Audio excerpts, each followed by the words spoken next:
What I want to do is talk about the psyche in the dimensions of time, in the archetypal dimension, in the dimension of true versus corrupted. So we start off with the sphere of the psyche, which, like a color wheel, holds the entire probability field of human persona. And the sphere is then broken down into archetypal energies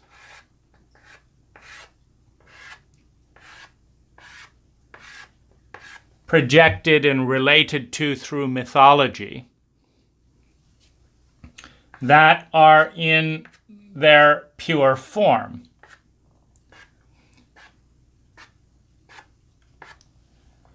Now, within the framework of the archetypes, there is polarity.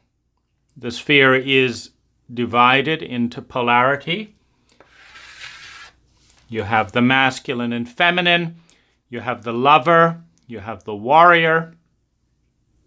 At each point on the sphere, there is a tension that is natural within a sphere and a circle. Now, if we turn this sphere on its side, we now have the possibility of seeing the progression of time, where as each moment passes, the movement, the relationship between the archetypal energies related within the psyche are held together. So we have the progress and passage of time. We also have the progression through, much like the zodiacal progression through the various zodiacal forms over the course of a year. In the course of a human life,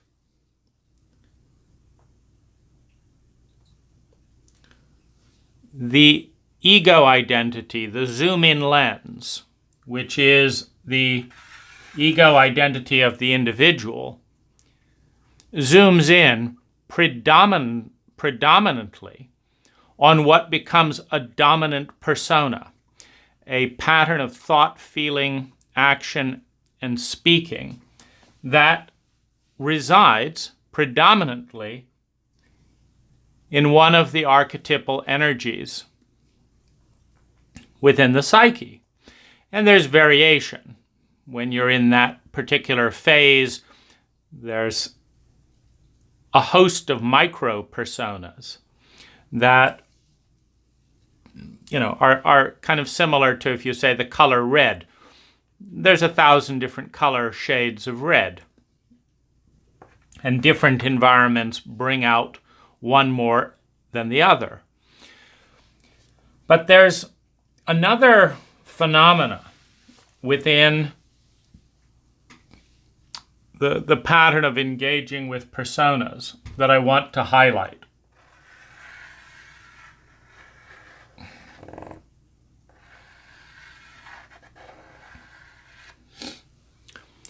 And it's both a spiral where you're moving towards greater and greater consciousness. You're dealing with different octaves.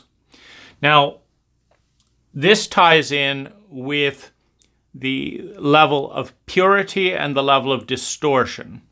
So it's very much like a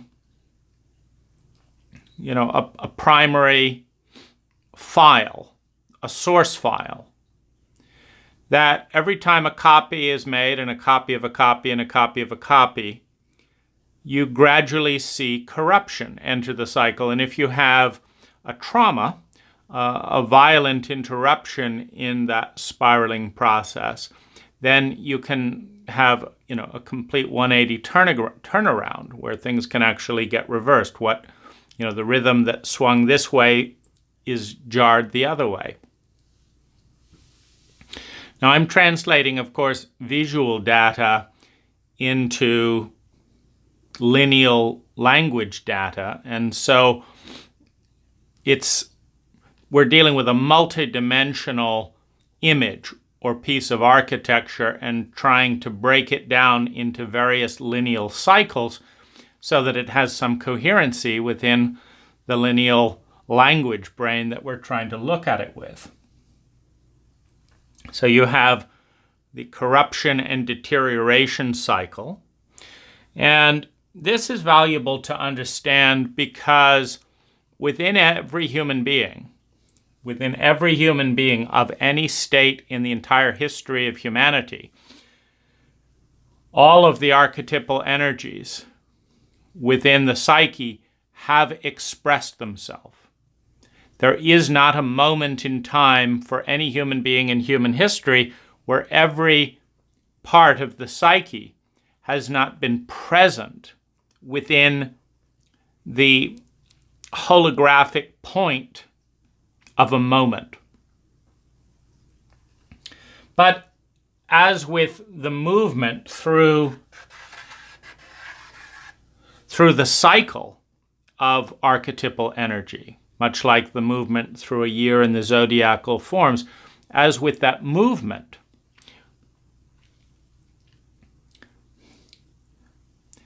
at one moment, if you take a color, and this is a good way to remember this as a metaphor, as a color wheel. If you take a color, in order to create black or red 2.1 or red 2.3, in every case, you sublimate other colors and amplify other colors. You have primary energies that create all of the colors in the rainbows by a pattern. And the fineness of the distinctions and the intensity, like in a 4K screen, you've got those 3 or 4 primary colors just in a pattern of different intensity that produce all the other colors to the human eye. In the same way, within this probability field that is the human psyche, you have every persona at every moment in time is a collaboration between all of the archetypal energies within the psyche, some sublimating, some amplifying in order to create a given moment, a given expression in which at a certain moment in time, one face of the psyche in its archetypal emphasis stands out. Where, when someone's fighting a sword battle and riding and sweating, etc., the lover is still there. It's just sublimated. Maybe it is invisible in the form of the reason for the fight. For example, when warriors went to war, 80% of the reason was to protect something that they loved and to return with honor, to honor something that they loved. So, on the one hand, the hacking and parrying and jabbing and running seems the complete opposite from the lover. But on the other hand, the lover is the primary reason that you're there. And that's the thing to understand with these faces within the psyche, these archetypal energies. They have integrity because they have integration. Everyone references and relies on the others in order to exist.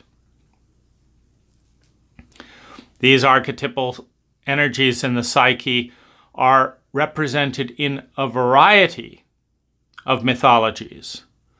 The pantheon of Greek gods and goddesses, the Knights of the Round Table, the signs of the zodiac. Every system of mythology acknowledges the richer and the more useful the mythology, the more diverse and nuanced is the sphere, is the circle that holds the place mark for the entire arena of the human psyche as a probability field, holding out that this is where your consciousness can end up if this is sublimated in this way, if this is amplified in this way, and then doubled up on. If this is created, you will find your conscious mind, this bubble, this zoom-in lens, in this terrain of the human probability field as a conscious experience. Now, within our relationship with each facet within the psyche, we begin unconsciously. And to the degree that the culture retains unconsciousness through ignorance, shame, lack of education, lack of honor, to the degree that we hold unconsciousness, we enter a given persona, a given embodiment of a certain mix of our archetypal energies.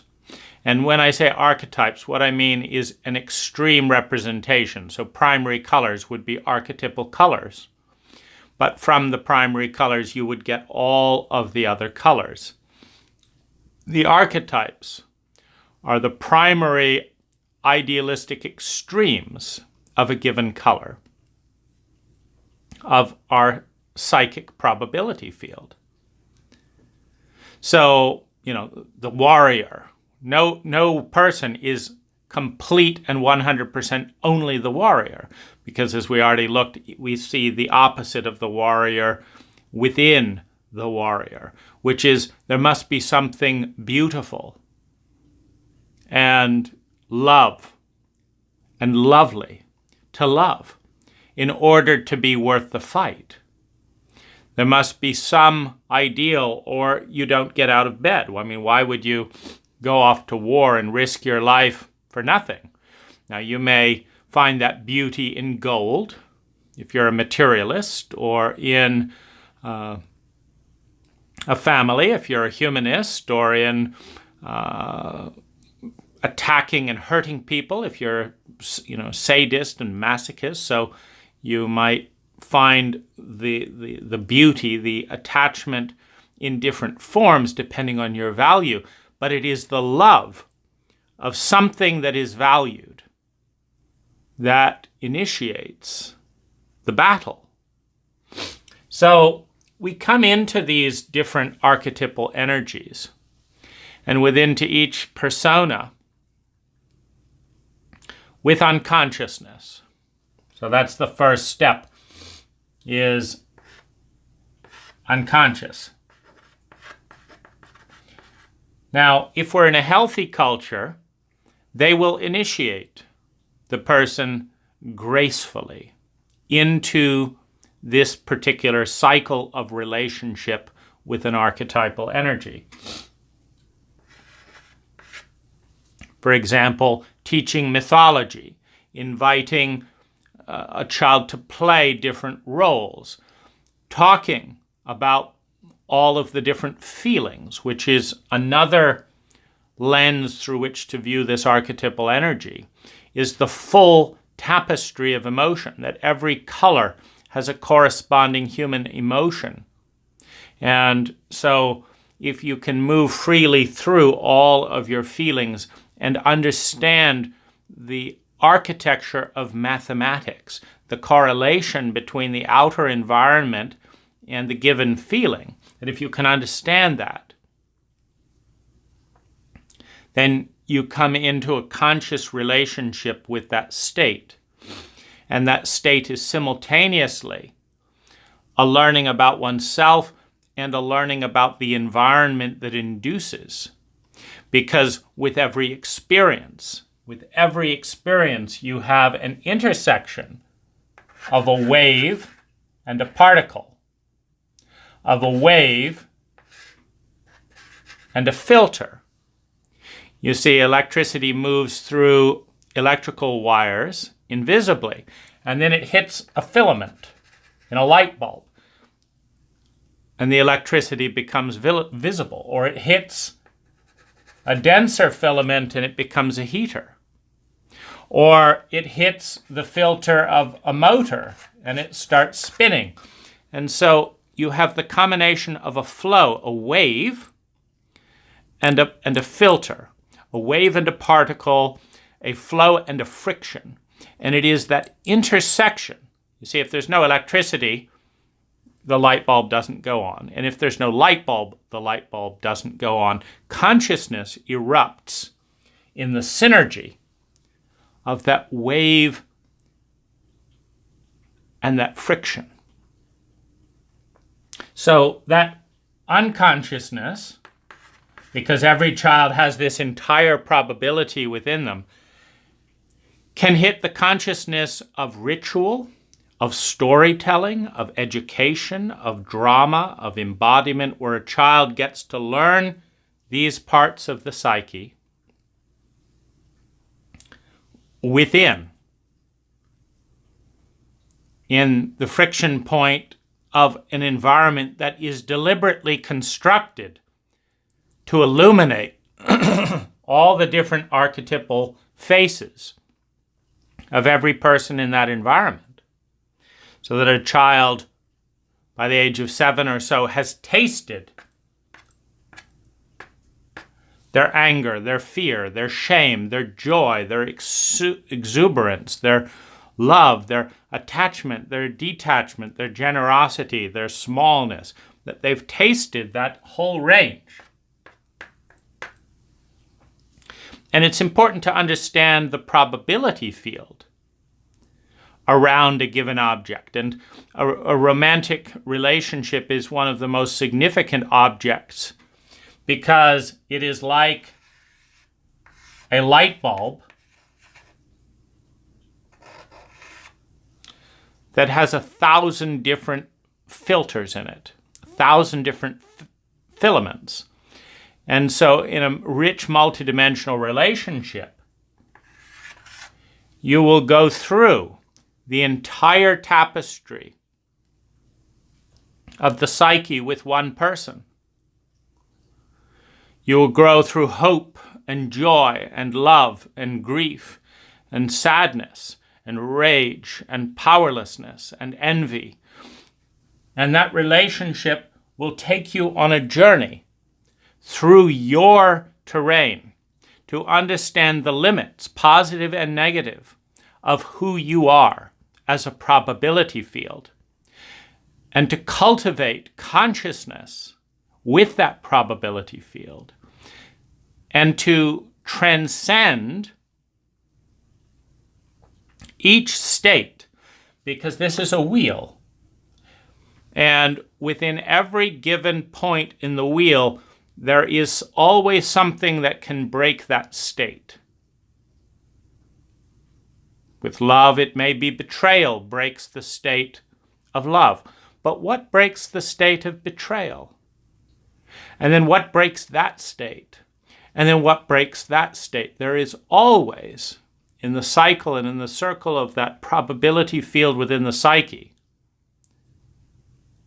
at every single position, there is a point of holding and stuckness, and there's a point of release. It's coming up to the very top of the wave, riding right on the peak of the wave, and then coming down again. Now, life is the process of flowing and evolving towards a state of higher and higher complexity, higher and higher consciousness, which corresponds to complexity, which corresponds to distinction, which corresponds to language as the primary technology for creating complexity in our cult, our culture, the lens through which our ego views all of this information which we are exposed to. So we begin with an unconscious relationship with some face of the self, and we are either initiated into grace through consciousness, or we are initiated into battle.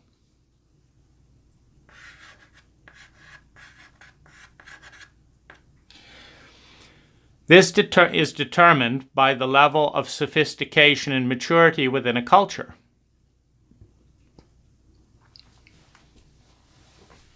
The wisest and most graceful cultures have 5 generations present, each holding different parts, each serving one another in distinct ways.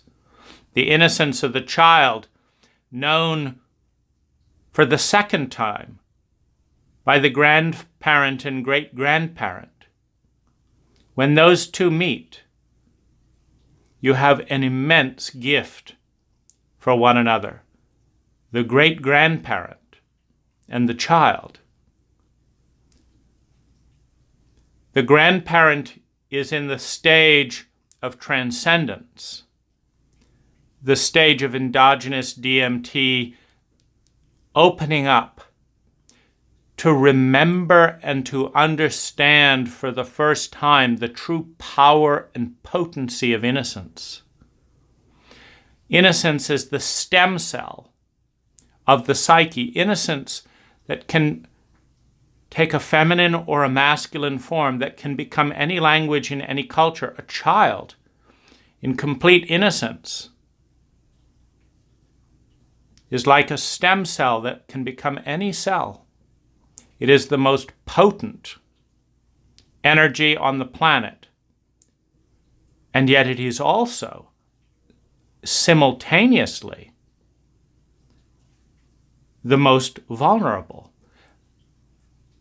the most inadequate. Because in a mature and healthy culture, the wise one, in the grandparent and the great-grandparent, present, the wise one is returning to innocence.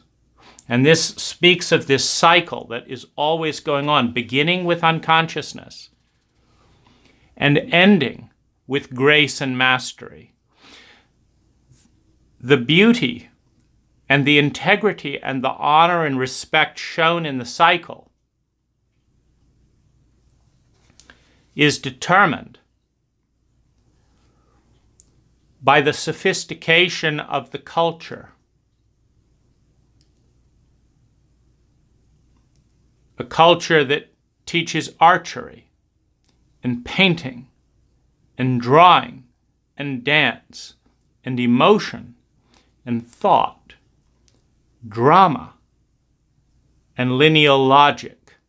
A culture that teaches these in attunement, helping, it's not the subject, it's the attuned relationship of helping each child find the region within themselves that corresponds to the outer activity, the inner state that correlates with the environment, and then becoming conscious of that. This is the magic that can go on in education to draw out what is best, what is richest in one another from the inside, to bring out, and then to compete, to challenge and further invoke the excellence in one another, as in the awareness.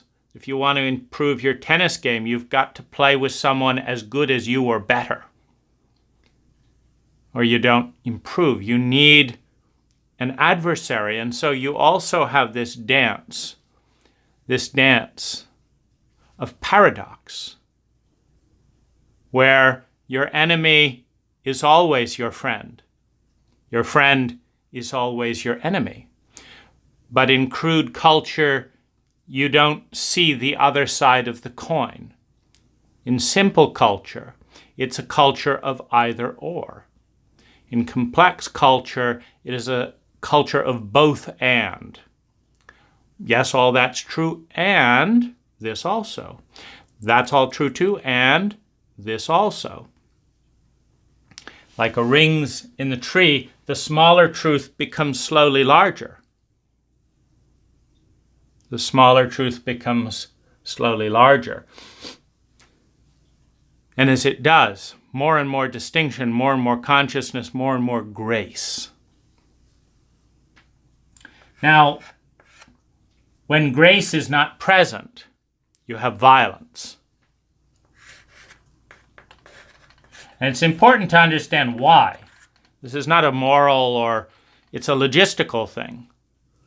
If you do not understand the terrain that you're in because you're entering with the blindfold of your cult, you will bang in to yourself and think it's someone else.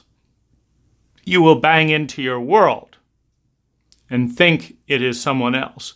And you will not recognize it. So you will do battle with yourself.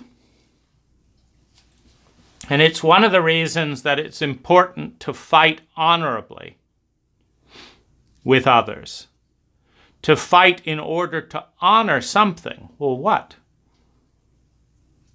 The Platonic values of beauty, truth, and goodness are the triad of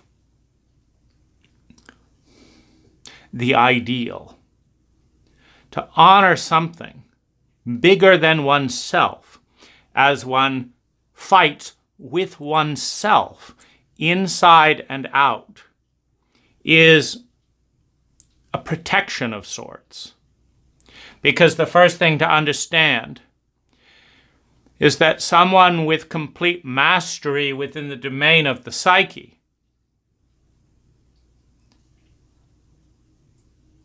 does not need to do battle in order to honor who they are and every other point on the wheel. Someone who has no honor, which another way to look at that has no respect, meaning they don't see. Spectacles, to see. Respect, a constant feedback process of seeing something and responding to it. Well, when we refuse to respect someone, some country, some culture, we don't see it. When we don't see it, we don't see a part of our own probability field. When we dishonor it, we dishonor a part of ourselves. So the greatest challenge for any human being is to come at the world, recognizing it as the probability field of self, and to engage with it with honor, with respect, so that the dynamic is one of partnering rather than violence. Within the martial arts, judo, for example, or aikido, working with the energy that is unconscious in the opponent, in the face of the self that is unconscious, working unconsciously to become conscious. And that consciousness is expressed in grace. Grace, minimal effort for maximum result. Because grace is an underlying value, an underlying principle. It is a symptom of intelligence. When you have mastery and intelligence, you always pick the easiest path to arrive in the domain. When you lack respect or lack intelligence, or lack the intelligence to take the time to see and be seen, you enter the domain You enter the domain with an absence of respect and an absence of grace, and as a result, you expend far more energy than is necessary to achieve less than was possible. And this is the symptom of being an amateur. And one becomes excellent and respectful and masterful by practice, by the discipline of repeated effort, to become more and more conscious of everything that we do, so that it takes less and less energy to do it with more and more integration, more and more grace, more and more efficiency. And if that's done in an economic game, it's the process of creating more and more profits per unit of overhead. If it is done in a love game, it is the process of creating more and more well-being per unit of energy expended. To be able to give just the right flower at just the right moment, to help someone fall or open gracefully into a state of love that could not have been engendered with a few $1 million at the wrong moment and clumsily spent. That a single flower, a single eye contact can do with grace what 10,000 hours cannot do in violence. That is the symptom of the terrain of the master. We enter a domain unconsciously. With the preparation and guidance of elders, we can rapidly enter it through their guidance. The gift of trust, the gift of the blindfold. When a culture is sophisticated enough to cultivate trustworthiness that leads to trust, you have the possibility of grace at a level that is hundreds of times more efficient and less violent, less dishonoring than when you enter that same terrain without trust and with unconsciousness. Now you will meet yourself in the environment as the terrifying enemy.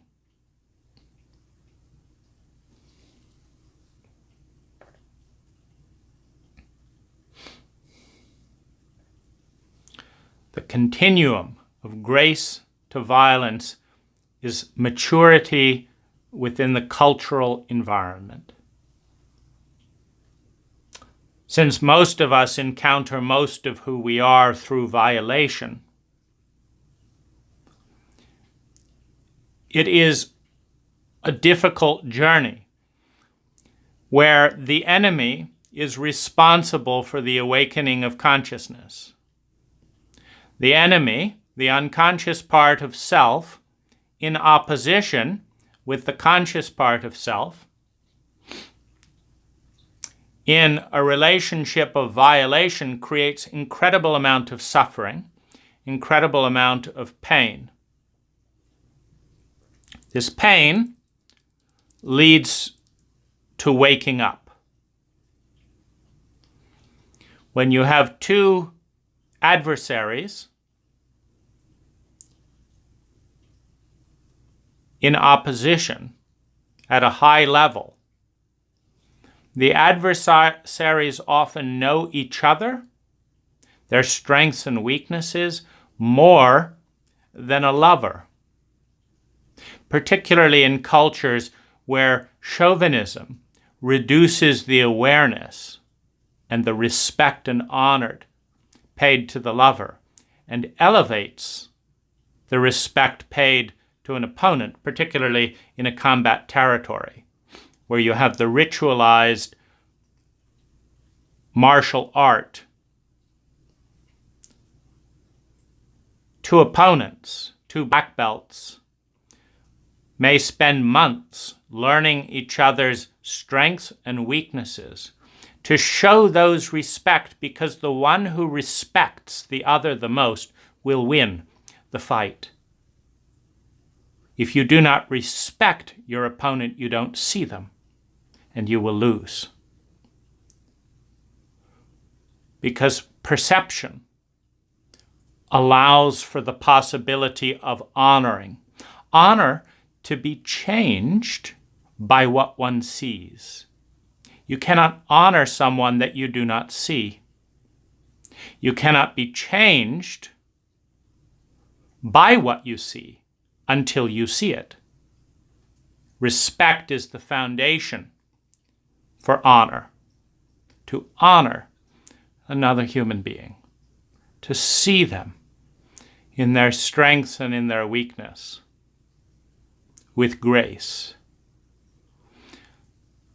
The one who has mastery of respect for self and other wins every conflict, because the winning comes at the minute levels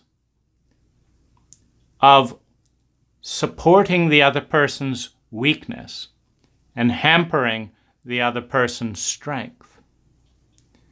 And in a larger game, thus teaching mastery. A young businesswoman starts a small business and gets swindled. And at a very low level, at a very corrupt level of the challenge, learns how not to be swindled there.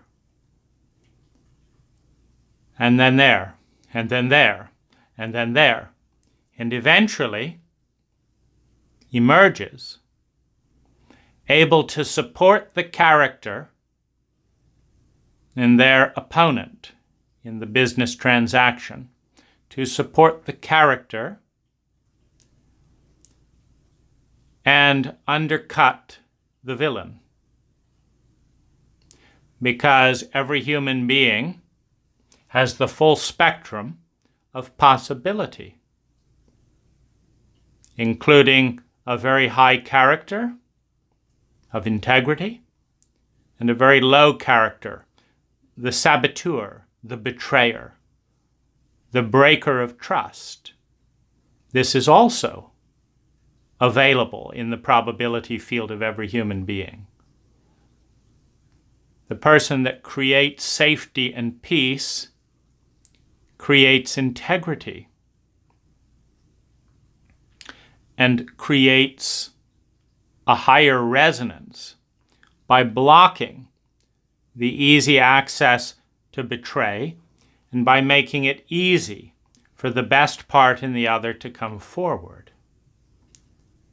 Which is why in relationship, you will have people who will behave like absolute schmucks to one person at one moment in time, and behave like absolute angels to another person at another moment in time. The lower the resonance, the more it indicates a mutual lack of respect and a mutual lack of integration of what is seen, with the underlying principle of intelligence that everyone who sees and has free choice, something not applying to addiction and traumatic phenomena, but that everyone who sees and has free choice will pick a sustainable pleasure over a volatile pain, an unsustainable pleasure, or an unsustainable or a chronic pain. When you have a certain high resonance that can be created with the same level of energy as a certain suffering, the principle of intelligence, of maximizing benefit per unit of energy invested, that principle says you will pick the path of grace.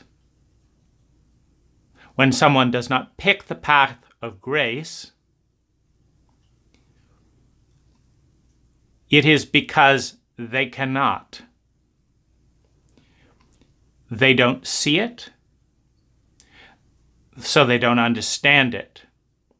Or sometimes it is for stability purposes. They see it, but they're not confident in it. So you have that phenomena with the lovers, right? There's this one person you want to reach for. You want to reach for them. But it's 50-50 whether your outreach will land and be held. And then there's someone else that there's only 20% of that energy with, but there's confidence. Particularly people in states of trauma or afraid of trauma due to unresolved trauma in the past will pick a mediocre safety with certainty over a dream with risk. But anyone who can create the dream with certainty does so, which is one reason why an evolving human being is constantly developing the skills and the mastery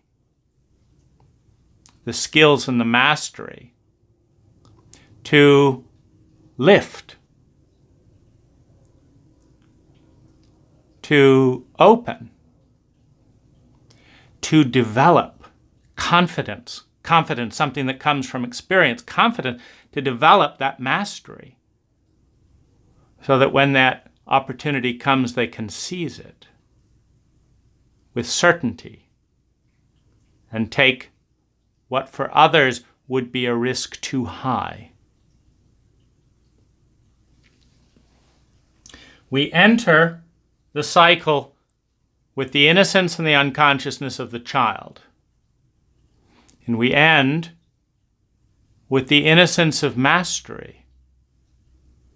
In the tarot card, we have the Fool.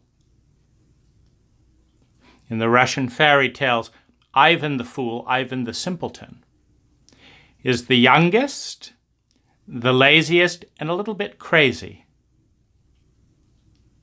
And he is the magician. He is the one that does what the elder brothers fail to do within the psychic terrain, because the Fool is not bound by logic. The Fool can enter a wormhole in reality and pop up the other side with grace. The Fool can go on a walk and say, I think I want to go left here, then right, then double back, then over here, and, oh, you're just the person I wanted to meet. Whereas the rational elder brother is making 200 phone calls and working on a 2% average. If I just keep making the calls, I'll close 2%. Just keep making the calls, close 2%. Fool goes out for a walk, turns around,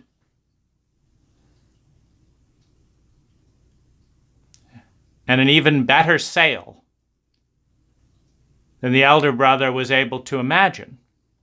The elder brother representing the acculturated brain. In the Russian fairy tales, the first brother, the firstborn, is the one that most takes after the father. The father represents the cult in a patriarchal system, the culture.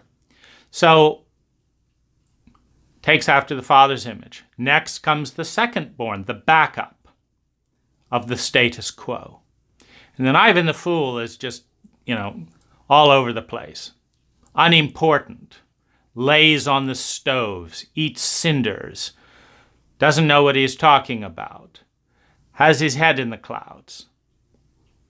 And it's always the Fool, the unacculturated brain, that achieves the magical quest, that captures the firebird, that opens to the possibility that no one else could see, that is dripping through the lens of time-space, dripping, forming like a mist, like a field, into something that was not imagined, that was not dreamed, until it alights into reality through serendipity and grace. The fool is in each one of us, as are the elder brothers, as are the cruel step-parents, as are the blinders, as are every other face in all of the 10,000 cultures in human history. Every journey is the same. Entering with innocence, developing mastery through discipline, with as little pain as is manageable.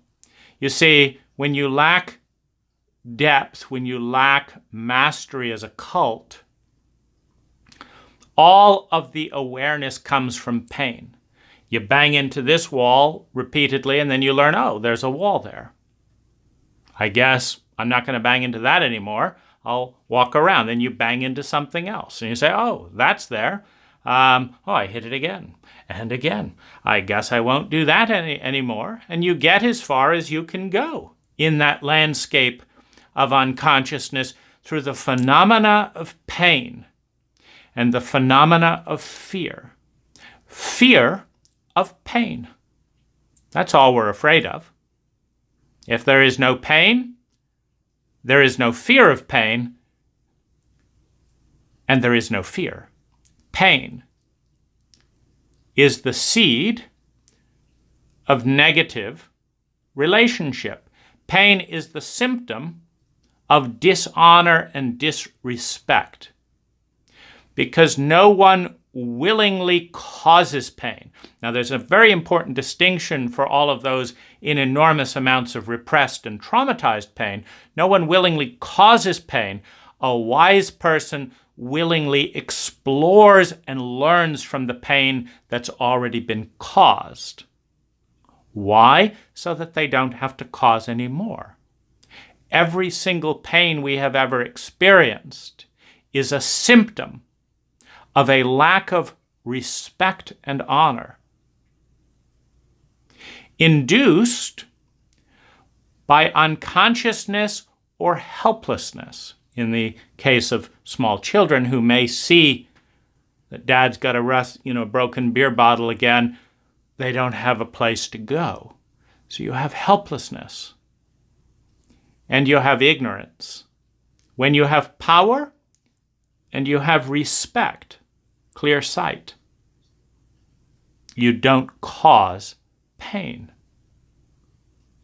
Now, the sadism, masochism that is consciously caused is a reenactment of trapped, traumatized, and abandoned regions within the psyche that have been pushed out of view. And it's a defense and a challenge from the parts that we have locked up in those prisons that are reaching their influence out through the psyche to say, if you won't let me out, I'm going to take you in. The only person who enjoys causing pain is someone who is helpless or someone in pain who is helpless to get out.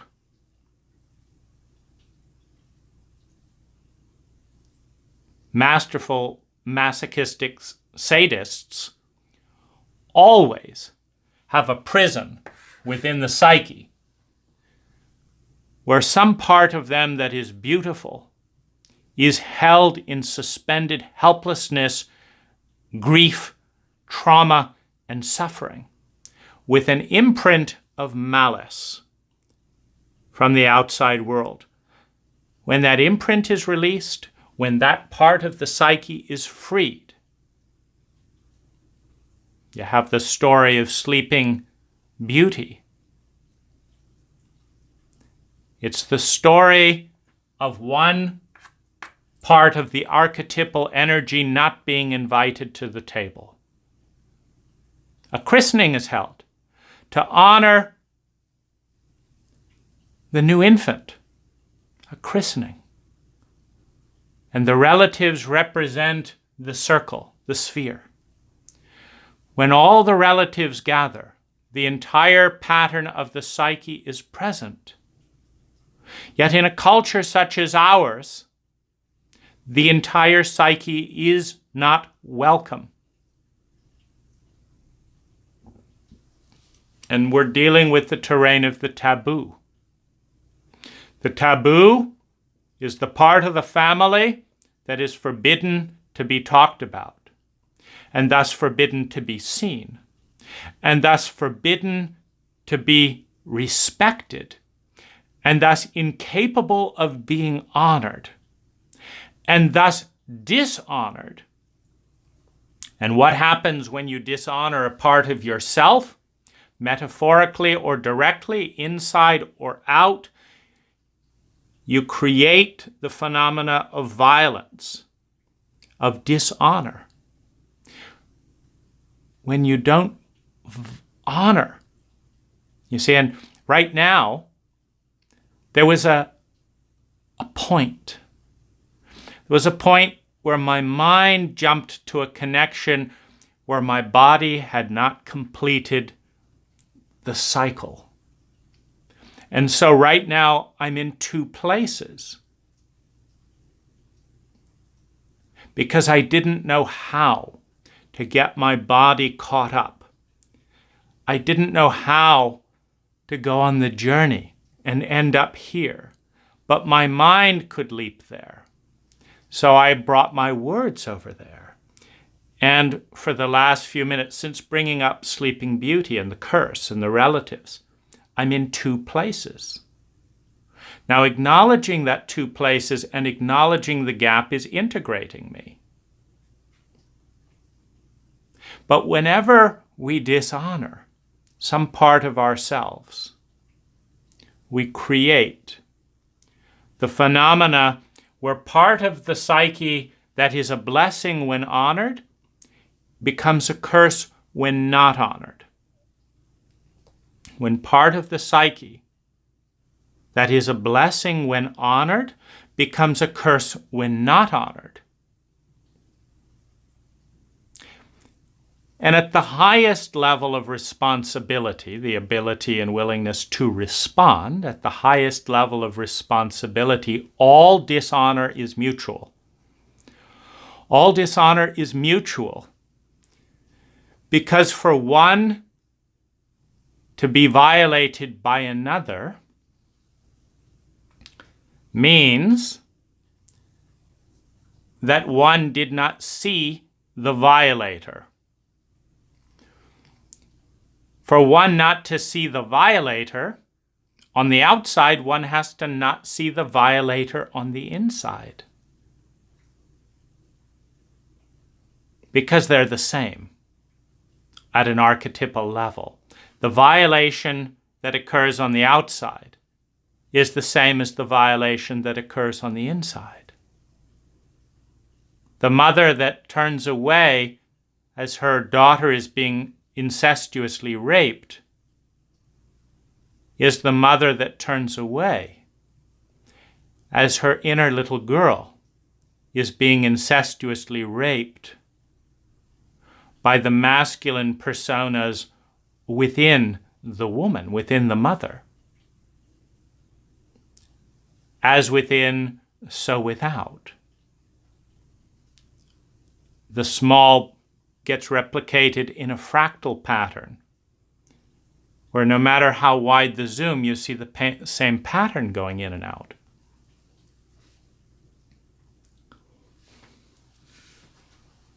And I'll just drop the Sleeping Beauty story, because perhaps the dishonor is touching on it so lightly when it is such a momentous event. The parable and the path through the narrative of those archetypal energies are so big in how they have rippled out 10 million times throughout our global ecosphere. Perhaps saving it to its own place is more honoring. All I know is I'm back in sync with my body as we travel this web. As we travel this web, it's an opening, it's a doorway. And I invite you to honor and see as much as you can in this sphere, and join me in the exploration